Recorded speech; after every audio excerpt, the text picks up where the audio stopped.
두아디라 교회는 요한계시록 2장 18절에 나옵니다. 두아디라의 교회의 사자에게 편지하노라.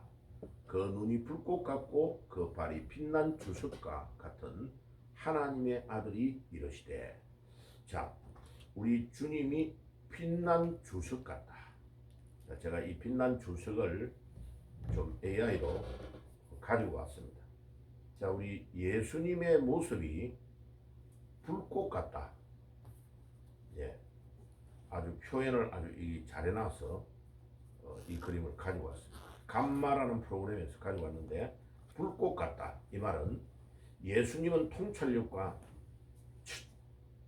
전지하심을 나타내는 겁니다. 우리 예수님이 불꽃 같은 눈을 가졌다는 것은 모든 만물을 통찰하고 전지하시는 능력을 가지고 계시고 모든 것을 꿰뚫어 보신다는 뜻입니다. 두 번째는 빛난 주석 같다. 같은 발을 가지고 계신다. 그 말은 심판을 실행하시는 예수님을 말하고, 그분은 힘과 능력을 가지고 계시고 흔들리지 아니하는 권능을 가지고 계시는 그 권위를 가지고 계신 것을 상징할 때에 빛난 주석 같다. 빛난 주석 같은 발을 가지고 계신다라는 표현을 쓰는 겁니다. 그 다음에 이 예수님을 위해 하나님의 아들이라는 것을 요한복음에서도 강조하고, 요한복음의 주제가 하나님의 아들이라는 거죠. 예수님이. 그 다음에 요한계시록에서도 이 본문에서 우리 예수님이 하나님의 아들임을 왜 강조하느냐 하면은, 예수님의 신성을 강조할 때에 하나님의 아들이라는 표현을 쓰는 겁니다.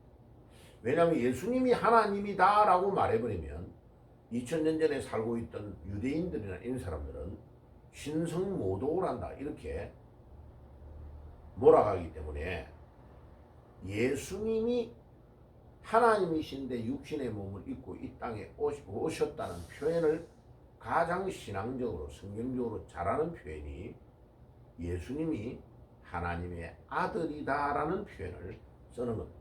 그래서 삼위일체에서 성부와 성자와 성령을 표현할 때에 성부 하나님, 성자는 예수님인데 그 예수님을 하나님의 아들이라는 표현으로 예수님의 신성을 강조하고 있는 겁니다. 이제 그분의 말씀이 절대적인 권위를 가지고 있다라는 것 때문에 하나님의 아들이라는 표현을 쓰고, 또 다른 표현으로는 여기에 두아디라의 아폴로 신전이 여기에 있어서 많은 사람이 우상을 섬기고 있는 겁니다. 아폴로는 누구냐 하면은 제우스의 아들이 아폴로입니다. 그러니까 제우스의 아들하고 하나님의 아들하고 누가 더 옳으냐, 진짜 신은 누구냐, 그런 의미에서도 하나님의 아들이라는 표현을 강조하면서 두아디라에 편지를 보내고 있는 것입니다. 그러니까 예수님께서 요한을 통하여 주는 이 메시지는 상당히 중요한 내용이 많이 들어있는 것입니다. 자, 두 번째로 이 두아디라에 대해서 말씀을 드릴게요. 두아디라는 튀르키예의 소아시아에 상당히 북쪽 7개의 교회 중에서 북쪽에 있는 교회 중에 하나인데, 이 두아디라라는 말의 뜻은 헬라어입니다. 헬라어. 향기로운 제물이다 이런 뜻이에요. 그래서 이 소아시아의 서부 쪽에 루쿠스라는 강이 있는데, 그 강을 따라서 이 도시가 발달이 되었습니다. 강이 있다는 말은 무슨 말이에요? 위에 산이 있고 비가 오면 물이 내려온다는 뜻이죠. 그러면 이제 멀리서 보면, 산 쪽에서 보면 계곡이 발달이 되어 있고 물이 있으니까 이 도시가 교통뿐만 아니고 군사학적으로 아주 요충지이기 때문에 로마 시대 때도 군인들이 많이 주둔한 도시입니다. 현재는 두아디라라는 이름을 쓰지 않고 튀르키예에서는 아크히사르라는 도시의 이름으로 사용하고 있습니다. 이름이 전혀 다른 이름으로 사용되고 있습니다. 그래서 여기에서는 자주색 옷감이 생산이 많이 되고 다양한 상업의 길드가 조직이 되어서 2000년 전에도 굉장히 경제활동이 발달이 되어 있는 융성한 지역이었다는 것을 알 수 있습니다. 자주색 옷을 생산했다는 말은 무슨 말이에요? 자주색은 옛날부터 왕이나 황제, 귀족들이 입는 옷이 자주색인데요. 그 말은 굉장히 부가가치가 있는 옷을 생산했다는 말은 그 도시가 굉장히 경제적으로 활발하고 여유가 있는 도시고 이 황제와도 연결이 많이 되고 귀족들과도 많이 연결되는 상당히 부유함을 누리고 있는 도시였다는 것을 알 수 있고 2000년 전에 상업 길드가 조직이 되어서 그 당시에 거기에 유대인들이 많이 살면서 경제 활동을 하고 또 그 경제 활동을 하는 이 길드의 조직들이 기독교를 여러 가지 모양으로 탄압하는 어떤 그런 조직이 되기도 했다는 것을 알 수 있습니다. 자, 이 두아디라는 역사적인 배경으로서는 조금 전에도 이야기했던 것처럼 굉장히 전략적으로 중요한 위치에 있어서 마케도니아가 점령했을 때도 그렇고 페르시아가 점령했을 때도 그 다음에 로마가 점령했을 때도 계속 군인이 주둔하는 굉장히 군사의 요충지였다. 그 다음에 경제적인 특성은 자주색 옷감을 생산하고 그 다음에 도공, 가죽 세공업자, 구리 세공업자들 다양한 상업 길드가 발달이 되어 가지고 우리로 말하면 노동조합이 굉장히 발달이 되어서 2000년 전에도 경제활동을 아주 조직적이고 체계적으로 하는 도시였다. 종교적으로는 아폴로 신전, 또 아르테미 신전 이런 다양한 신전들이 여기에 위치돼 가지고 많은 이교도들이 여기에 들어와서 우상을 섬기고 또 우상을 섬기는 쪽은 꼭 보면 음란이 따라옵니다. 예. 예를 들면 신전에 음식을 차려놓고 거기에 절을 하고 그 신전에 음식을 먹도록 만들면서 그 음식 안에는 꼭 술과 같은 것이 따라오는 거죠. 그리고 그 다음에 거기에 있는 사제들하고 또 음란한 행위를 행하고 그게 그들이 뭐 신들에게 잡신들에게 거룩한 어떤 행위를 하는 것처럼 해서 기독교인들을 나쁜 방향으로 끌고 가는 이런 경향이 그 도시 안에 문화가 형성이 되어 있었고 특별히 로마 황제를 숭배하는 사상을 만들어서 로마가 그 지역을 유럽과 아시아권을 장악하는 데에 도구로 활용하는 이런 로마 황제 숭배 사상이 발달되어 있는 도시였다. 지금 이 그림에서 보는 것처럼 길드가 조직이 되어 가지고 요 그림에 보면 뭐 촛불 켜놓고 만들었던 많은 칼이나 뭐 도구들 이런 것들을 가지고 뭐 상업 활동을 하기 위해서 막 모여가지고 의논하고 또 권모술수를 쓰고 또 자기의 조직을 하기 위해서 기독교인을 탄압하는 데에 이 길드라는 조직이 엄청나게 많은 분야로 활용이 되고 있었습니다. 그러니까 황제나 이런 사람들은 이 길드라는 조직을 또 거꾸로 이용을 많이 했겠죠. 그러니까 이런 경제적인 것을 가지고 기독교인들을 압박하고 또 경제활동을 자기들이 요구하는 대로 우상 섬기거나 음란한 행위를 하지 않으면 기독교인들을 탄압해서 왕따시키고 기독교인들의 입장에서는 이 길드 조직이 엄청나게 많은 피해를 주는 조직이고 신앙에 결정적인 타격을 주는 신앙의 갈등의 요소가 되는 조직이었음을 잘 알 수 있습니다. 자, 그래서 이 그림은 우리가 이제 직접 가서 이 두아디라 교회가 있는 유적지 안에 들어가서 찍어서 사진을 가져온 것을 제가 보여드리고 있습니다. 예, 두아디라 교회 안에 있는 환경을 찍어온 것입니다. 이 나무가 굉장히 멋지죠. 자, 그 다음에 여기에 거북이도 있었습니다. 거북이 새끼도 막 다니는 거 찍어놓은 건데 사진은 대표적인 거 하나만 제가 가지고 왔습니다. 다른 쪽에 두아디라 교회가 있는 터전에서 찍은 사진입니다. 그러니까 여기는 그 당시에 방도 있고 굉장히 교회가 얼마나 그 도시에서 융성했던가 컸던가 영향력을 미쳤는가 하는 것을 잘 알 수 있습니다. 자, 이 두아디라 교회는 조금 전에 말씀을 드린 대로 이제 이 자료 누쿠스 강을 끼고 계곡이 발달이 되어 있는 아크히사르라고 이름을 지금 불러서 사용하고 있다는 것을 제가 이제 이거 다 자료를 기록한 거. 두아디라는 헬라어로 이렇게 두아테리아라고 헬라어 단어는 향기로운 제물이라는 뜻으로 사용하고 있습니다. 사도행전 16장 14절 15절에 보면 이 루디아에 대한 기록이 나오면서 바울의 일행이 빌립보에 가서 교회를 개척할 때에 루디아를 말할 때에 자주색 옷감을 파는 자주장사라는 이름으로 소개하고 있습니다.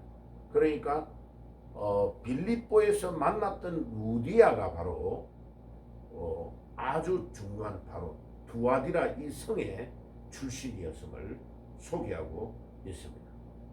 자, 길드에 대한 이야기는 조금 전에도 다 그림으로 이야기를 드렸고요. 종교적으로 엄청나게 이 아폴로 신전을 중심으로 아르데미 신전 이런 것들이 굉장히 발달되어서 기독교인들에게는 너무나 어려운 그런 환경이었습니다. 황제 숭배 사상이 발달되어 있기 때문에. 자, 그 다음에 오늘 아침에 말씀을 이제 드리려고 하는 핵심은 우리 한글 성경에는 루디아라고 되어 있는데 지금 영어로는 리디아라고 킹제임스 번역을 해놨어요. 근데 이제 발음을 만약 히브리 헬라어식으로 정확하게 발음하면 리디아입니다. 리디아. 그래서 지금 제가 이제 약간 번역할 때 이름을 확정을 해야 되는데 옛날에 사용했던 그대로 루디아로 할 건가? 아니면 헬라어 발음대로 리디아로 할 건가? 영어로 말하면 영어는 이 리라는 발음이 거의 없으니까 영어로는 그냥 Y로 LYDIA 이렇게 스페링을 해놨어요. 자기들이 표현하기 쉬운 대로 한 거죠. 그런데 헬라식으로 말하면 리디아입니다. 리디아. 예. 그래서 원래 헬라어의 발음 그대로를 쓰면 어떨까라고 생각하고 제가 썸네일을 이렇게 만들었습니다. 자, 어제 아침에 제가 말씀을 드렸던 것처럼 이 사도행전 16장 14절에서 15절은 주께서 리디아의 마음을 여시사. 그래서 이제 제가 어제 낮에도 좀 더 헬라어 원어를 찾아봤어요. 그러니까 딱 그대로예요. 주님께서 the Lord 주님께서 opened 열으셨다. 과거에요. 그 다음에 the heart 마음 심령을 주님께서 열어 놓으신 거예요.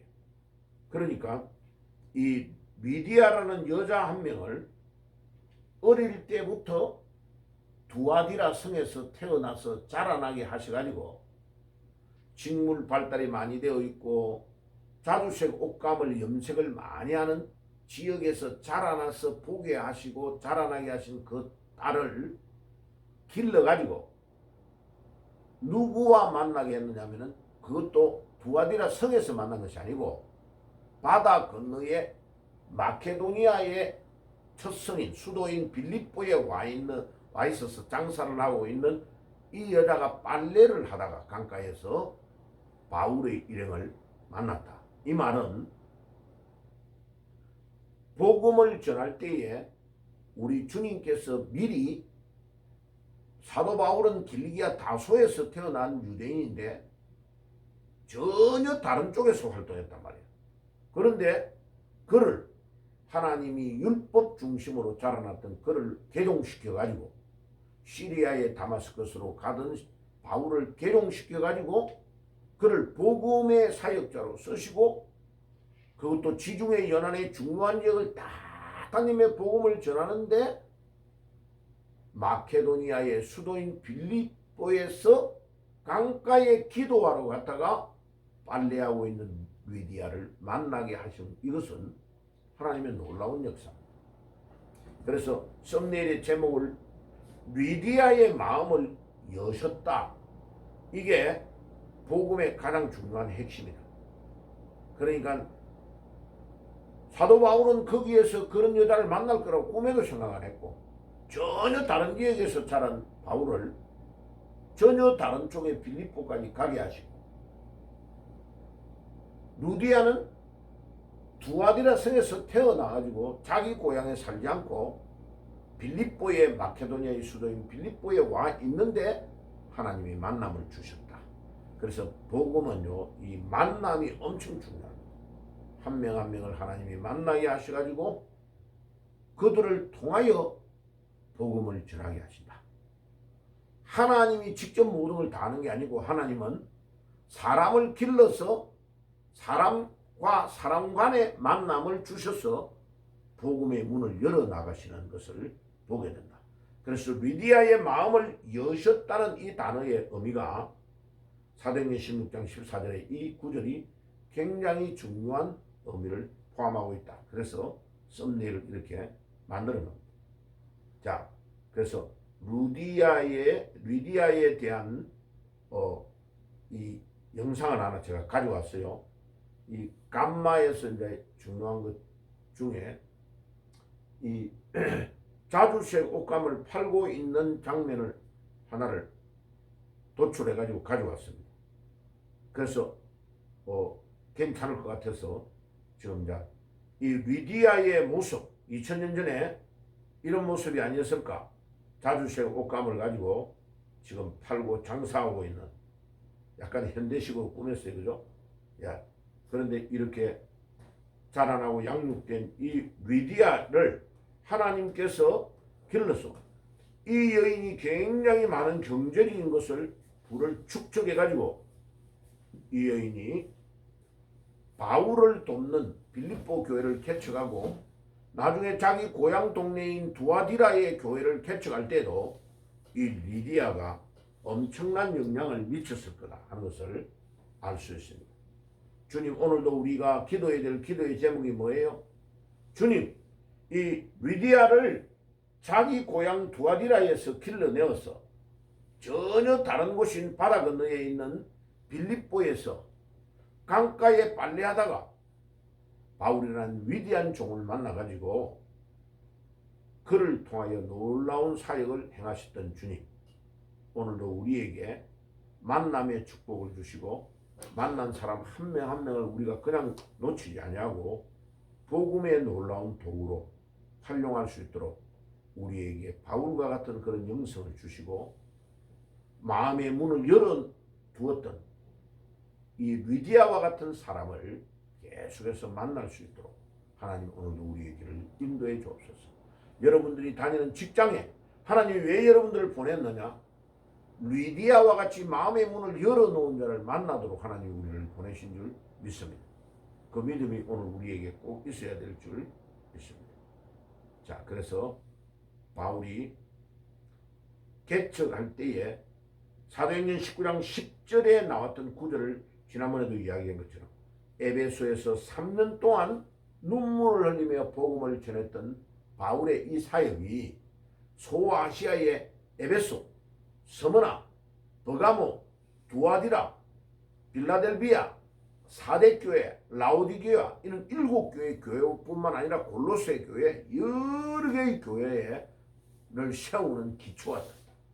이 눈물로 복음을 전하고 특별히 두란노 서원에 가서 2년 이상을 집중해서 말씀을 전한 이 복음의 효과가 소아시아의 중요한 지역의 복음을 전하는, 그리고 가보니까요, 우와, 어떻게 2000년 전에 지금도 상상할 수 없는 그 원석 돌들, 그 거대한 돌들을 가지고 와가지고 이 교회를 이렇게 화려하게 지을 수 있었을까?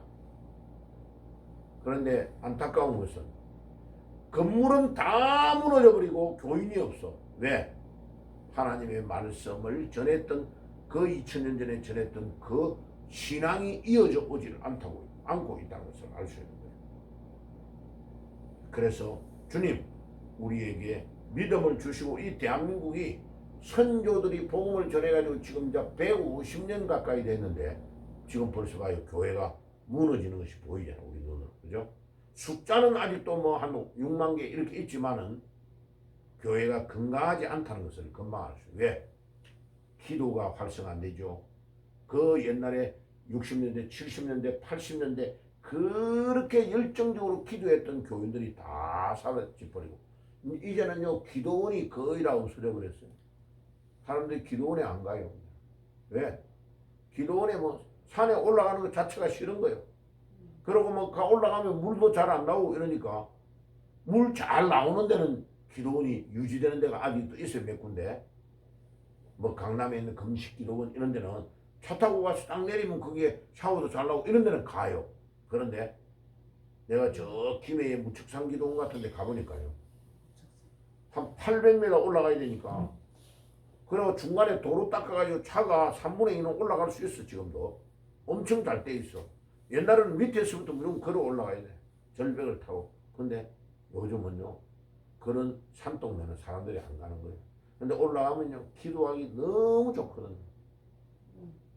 그러니까 사람들이 이제 생활이 편해져 버리면요 기도를 안 하려고 하는 거예요.